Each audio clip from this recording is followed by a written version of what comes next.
Bonjour à tous, c'est Maxime de l'ET Bleu Investissement. Aujourd'hui, on se retrouve pour la review d'un stock américain, c'est Home Depot. Donc Home Depot, qu'est-ce que c'est? C'est un vendeur d'objets pour la décoration de la maison, pour l'intérieur, etc. Disclaimer avant de commencer cette vidéo, je ne suis pas conseiller financier, cette vidéo n'a pas pour but de vous placer un quelconque produit ou placement financier, elle a simplement un but analytique, je vous présente quantitativement et qualitativement une entreprise. On est enfin sur son graphique, donc on voit que depuis 2015, on est sur une entreprise qui monte de manière croissante. Bon, on a eu la baisse de 2022 comme tout le monde, donc ça c'est tout à fait normal, mais vous voyez que son PE il change quand même beaucoup, donc elle est pas mal de fois valorisée à entre 20 et 25 fois. Ça veut dire qu'elle doit possiblement posséder un avantage concurrentiel si depuis tout ce temps-là elle est toujours valorisée à ces niveaux-là. Vous voyez qu'ici elle était à 27 et là aujourd'hui on est sur 20.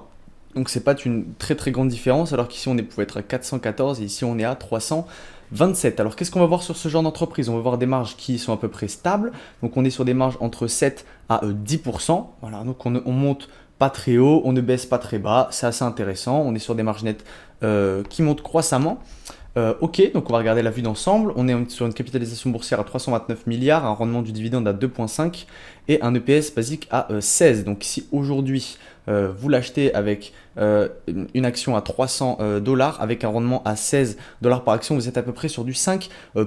Ensuite, la question ça va être en dividende, on est à peu près sur quel genre de ratio de paiement? On est sur un ratio de paiement à 50%. Donc le rendement du dividende, il est safe. 2,5%, c'est totalement ce qu'on vous donne. En bilan, en compte de résultat, j'aimerais bien voir un revenu annuel qui augmente, parfait. Voilà, on est sur un revenu qui augmente, qui continue d'augmenter. J'aimerais bien voir en trimestriel, bon, apparemment les trimestres, les deux derniers trimestres qu'on a eu n'ont pas été incroyables. Pourtant, on voit quand même que le revenu continue de remonter, hein. On est sur le Q2 comparé à ici. Évidemment, on est sur une toute petite baisse. Et là, on est évidemment sur une toute petite baisse, mais c'était sur des niveaux d'avril 2022. Donc une croissance qui était totalement exponentielle et totalement surdosée par rapport à ce qu'on a pu avoir. On va voir juste le coût des marchandises. Vous voyez que par contre, ce qui est pour des coûts des marchandises, on est à peu près sur le même niveau, ce qui nous donne, j'imagine, un revenu net qui doit être identique. On est sur 5,17 et là on est sur 4,66. Ok, d'accord. Donc on a quand même une petite différence dans le CAPEX, hein, le CAPEX qui continue lui de monter, donc c'est normal. Là on a eu quand même un 6,92, c'est quand même beaucoup, mais si on était à 6,66, donc voilà, on ne change pas énormément. On va regarder voilà, en cash flow. Alors, est-ce que le cash flow et le revenu net, ils parlent pareil? Voilà, ici on est sur un cash flow encore meilleur. Voilà, vous voyez qu'ici, peut-être qu'on a fait un meilleur revenu et meilleur chiffre d'affaires, mais en cash lié aux activités d'exploitation, on a doublé. Donc c'est clairement, voilà, vous voyez, hein, plus 94%, c'est vraiment une doublée. Et en free cash flow, plus 78%. Voilà, j'aimerais bien le voir en annuel. Parfait, on est sur des augmentations qui suivent totalement ce qu'on le veut. On a un free cash flow par contre qui est en 2020 et 2021 ayant pourtant un chiffre d'affaires qui est énormément augmenté, un free cash flow qui a baissé. Alors ça, maintenant, on voudrait savoir pourquoi. Alors ce qu'on peut voir, c'est cash lié aux activités de financement, on a l'air d'à peu près tout redistribuer aux actionnaires. On voit qu'on continue à émettre de la dette, donc ça, c'est peut-être pas assez intéressant. On voit, peut-être potentiellement, on pourrait commencer à la rembourser. Alors après, je suis pas sûr. On voit que quand même ici en octobre 2022, on avait encore émis de la dette. Alors ça, je ne sais pas pourquoi, parce que vous voyez que on rachète des actions, vous voyez qu'on verse un dividende. Donc ça, c'est seulement en quarter. Donc l'action sur une année, vous voyez qu'elle a, par exemple, sur l'année 2022, elle a acheté pour 6 milliards. En 2021, elle a acheté pour 14 milliards. Donc est-ce que c'était très intéressant? Elle a acheté au moment de ses plus hauts historiques le plus d'argent. Est-ce que c'était forcément le meilleur choix? Je ne pense pas. Elle aurait peut-être dû attendre quelque chose. Après, si l'entreprise marche bien et que techniquement, elle se sent capable de racheter ses actions parce qu'elle n'a pas à investir dans ses moyens de production, on le voit ici, achat, vente d'entreprise. Ah, en 2020, on a acheté quelqu'un.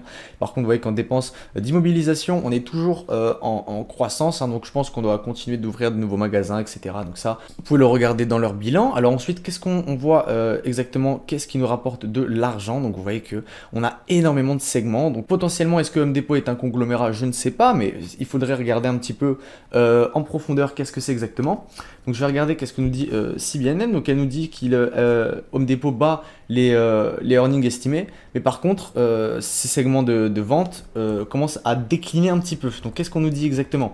On nous dit que over the year, on a passé 2% de salles qu'ils ont décliné pour le consommateur. Donc ça, Est-ce que c'est normal? Non, on est sur le début d'un ralentissement de croissance, donc en vrai, ça ne m'étonne pas du tout.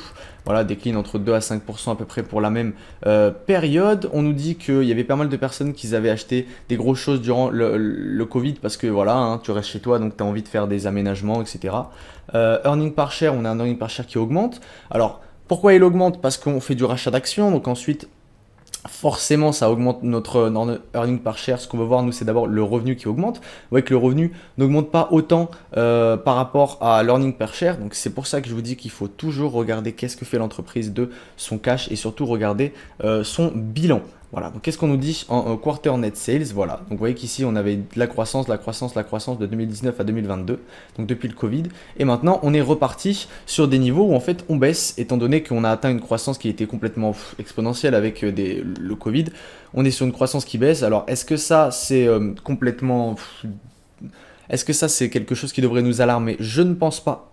Je pense justement que vous devriez attendre, parce que Home Depot c'est une très très belle entreprise, vous devriez attendre qu'elle continue de baisser sa croissance pour qu'après elle arrive à repartir et potentiellement être intéressante sur le long terme. Si vous regardez en termes de net sales, vous voyez que quand même on est toujours sur des net sales pareil quoi. Voilà. En Q2 on est toujours à peu près sur la même chose. Et à part que le free cash flow peut-être en 2019 sur ce genre de revenu là était peut-être plus important. Alors est-ce que les marges ont baissé? On a vu qu'elles ont peut-être baissé de... Elles, quand même, elles bougent un petit peu pas mal, donc 7 à 10%, donc elles baissent pas. Donc je ne pense pas que c'est ça qui pourrait l'expliquer. Il faudrait regarder un petit peu sur les autres détaillants. Est-ce qu'il y a quelque chose qui change chez eux ou pas? On nous dit que, voilà, qu'est-ce qu'il nous dit le CEO? Les sales to home professionnels ont été strong ce semestre-là. Donc surtout pour les professionnels et un petit peu moins pour les consumers, hein. Depuis la pandémie, on était sur un haut historique depuis tous les temps en fait. On n'est jamais allé jusqu'à là.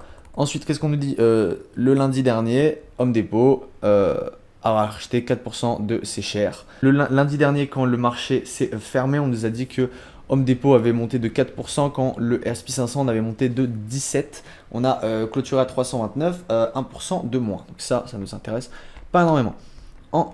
En bilan, Home Depot est une très belle entreprise, un conglomérat avec beaucoup de diversification, donc c'est peut-être assez intéressant de se pencher sur ce genre d'entreprise.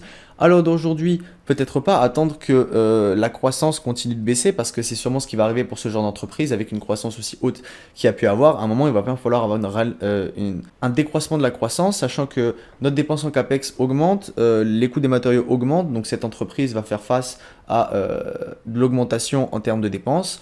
Donc est-ce qu'elle va pouvoir faire augmenter son revenu? Potentiellement pas. On voit que là, ça fait déjà 2 quarters qu'elle commence à avoir qu'elle commence à diminuer. Donc on est sur quand même des chiffres entre 1 et 2%, donc c'est assez peu, mais à surveiller de très près. Voilà. Si vous aimez ce genre d'entreprise, n'hésitez pas à mettre un like et à vous abonner, à mettre la cloche, ça me ferait super plaisir. Et je vous dis à bientôt.